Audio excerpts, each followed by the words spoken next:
Jadi kita punya mesti ramai yang tertanya-tanya, kenapa Malaysia? Kenapa tak pergi Ya, dekat ya, ya, Thailand? ya. Thailand lagi banyak hiburan kan. So kebanyakan yang pindah ke Malaysia ni adalah dia bagi tahu dia sampai sekarang tak boleh nak brain macam mana orang Malaysia ni pelbagai kaum, pelbagai agama, ada Cina, Melayu, India, ada Mm-mm. Islam, ada Kristian, tapi boleh duduk dengan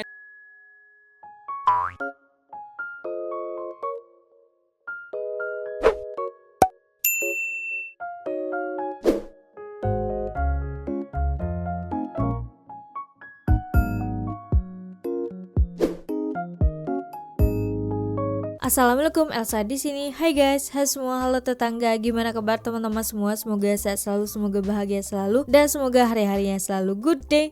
Selamat datang di channel YouTube Elsa Widianti Putri. Hari ini aku bakalan reaction yang membuat kita tuh akan takjub, akan kaget, akan kagum, dan pasti akan bangga terhadap negara ini. Karena apa ya?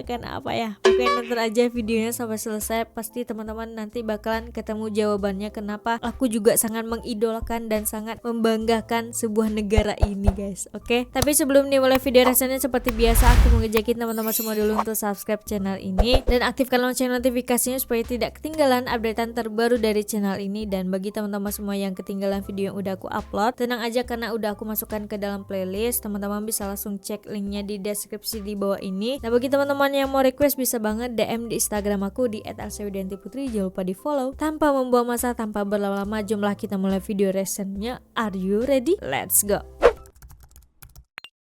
Jangan lupa di subscribe guys channel abang ini. Jom tengok deh. Assalamualaikum warahmatullahi wabarakatuh. Selamat datang ke Wah, channel bagus Ashraf mikrofon Jeffrey, dia. yang mana dekat channel Waalaikumsalam. ni saya nak kongsikan pendapat dan juga pengalaman peribadi saya. Saya pernah belajar dan juga bekerja dekat Jepun. Kemudian sekarang saya sedang run Okay, guys, dua menarik, restoran Jepun, satu dekat Kota Baru dan satu dekat Bangi, nama Samurai Yakiniku. Kemudian saya pun ada satu kedai komputer nama Mona Lisa. Jadi dalam episod kali ini saya nak Dia cerita pengusaha. satu benda yang patut dijadikan kebanggaan rakyat Malaysia, Wow. iaitu dalam satu rancangan Jepun mereka buat bancian, bukan dekat rancangan tu tapi mereka buat bancian dekat ramai gila orang Jepun, negara mana mereka pilih untuk stay lepas pencen ataupun negara pencen mereka ataupun kita panggil sebagai second home, dan jawapan mereka kebanyakannya adalah Malaysia. Menarik lagi, bancian ni bukan sekali sahaja, sekurang-kurangnya 5 tahun berturut-turut Malaysia menjadi negara pilihan utama mereka untuk mereka settle down. Mati dekat Malaysia atau mati dekat Jepun, yang tu saya tak pasti, tapi yang confirm lepas sahaja habis kerja pencen sahaja mereka nak datang duduk dekat Malaysia. Ada beberapa sebab yang mana saya nak kongsikan dalam video kali ni. Ada seorang penyanyi Jepun yang sangat-sangat popular. Dia nama Gak, ataupun nama Jepun dia kita panggil sebagai Gakuto. Walaupun dia masih lagi menyanyi, dia sudah tinggal dekat Malaysia lah. Dia memang famous dengan lagu-lagu yang laju, rock ataupun lagu-lagu OST Kamen Rider.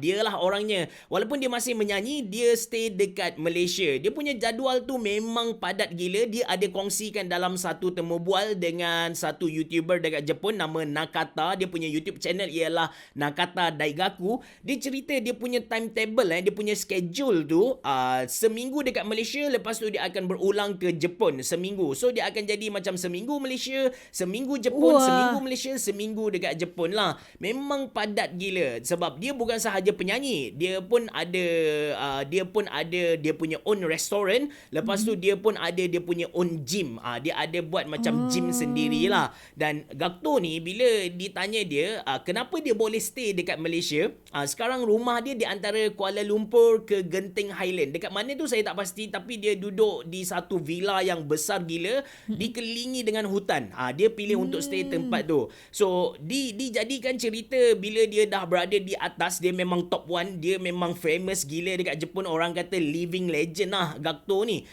Bila dia dah sampai ke level top, dia rasa macam dah tak nak stay dekat Jepun disebabkan busy gila, penat, tak dapat lari dari kerja kerja, maka dia nak keluar kita kata apa, berhijrah ke negara lain. Jadi dia pun buat 3 list negara, dia buat dia buat banyak semua satu negara satu dunia punya, Amerika, lepas tu Sweden, Norway, semua tempat dia dah list down, dan last kali top 3 ialah Filipina, Thailand dan juga Singapura. So ada 3 negara. Dan bila dia tapis lagi, Thailand dan juga Filipina ni tak berapa selamat, so dia pilih Singapura. Dan masa dia pilih Singapura tu, dia terfikirlah, dia nak lari dari Jepun, dari Tokyo sebabkan busy, tapi dia pilih Singapura yang sama-sama busy dengan Jepun. Ya, so macam tak ada faedah kan.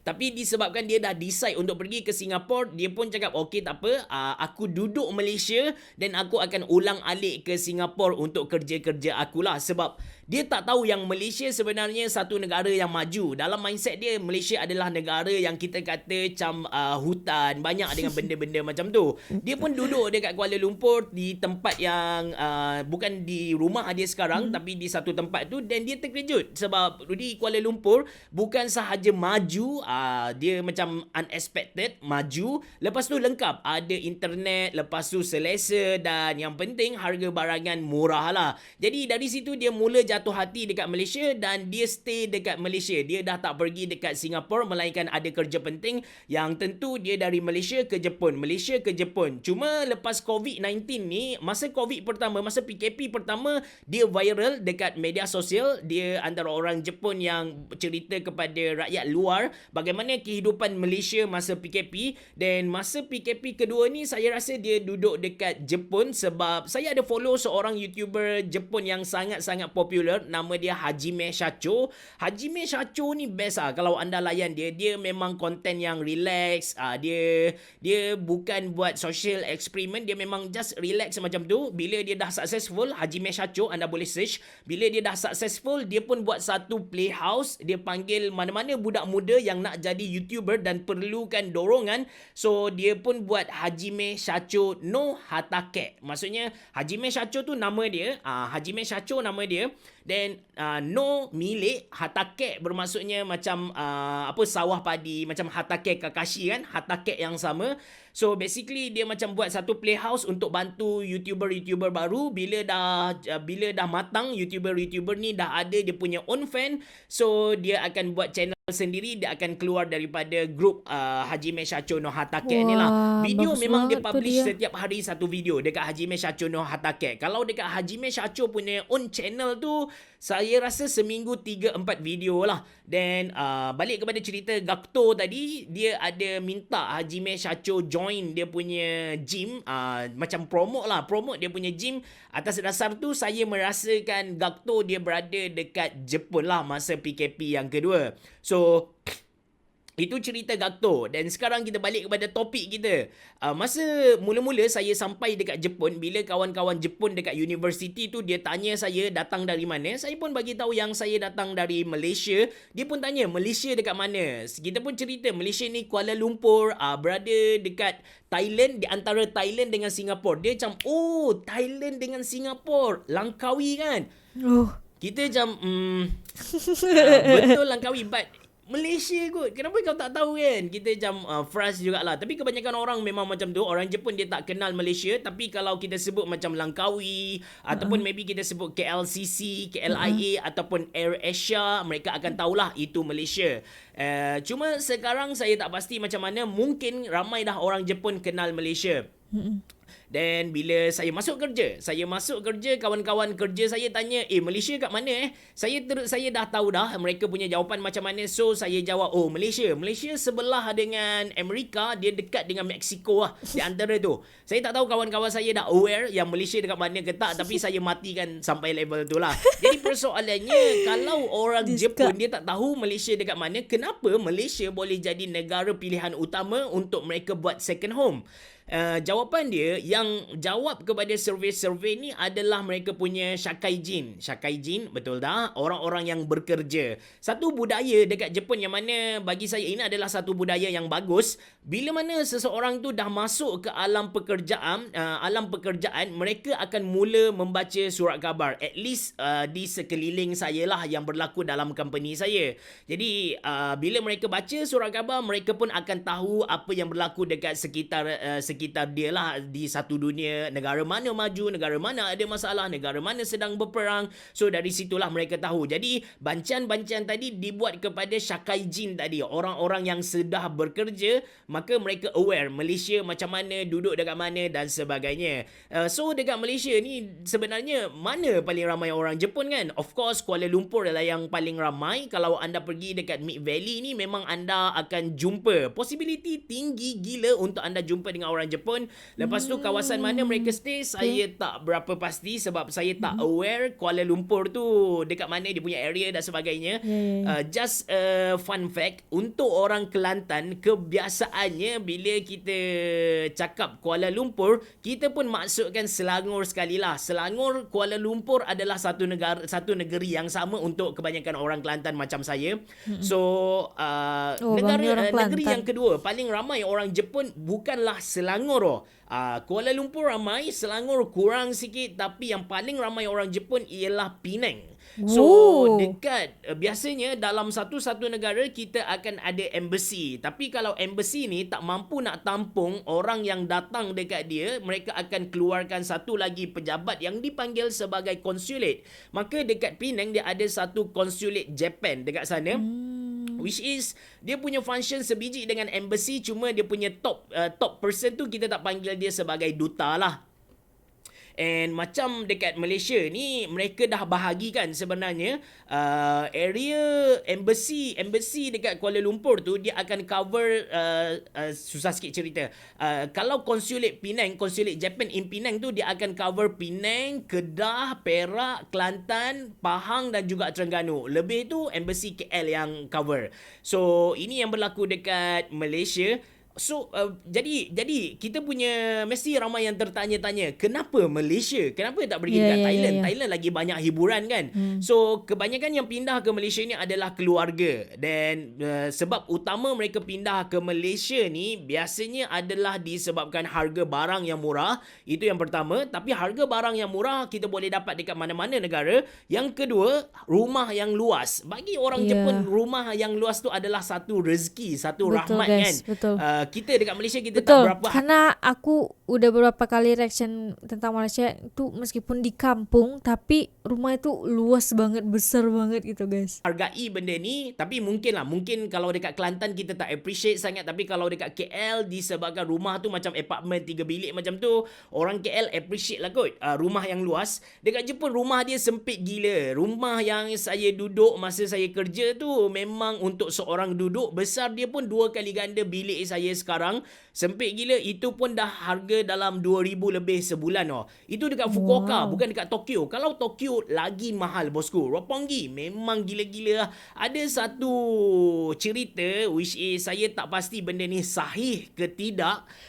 Dikatakan satu ketika dahulu ada duta Malaysia dekat Jepun, dia sewa rumah dekat Roppongi dan dia punya kos sewa rumah sahaja sebulan tu dah cecah sampai 30-40 ribu ringgit Malaysia lah. Cuma duta mana, cerita ni sahih ke tidak saya tak pasti. Kita just sharing cerita sampingan sahaja. And rumah yang luas itu sebab yang kedua. Yang ketiga, sebab Malaysia negara yang panas. Macam pelik sikit kan.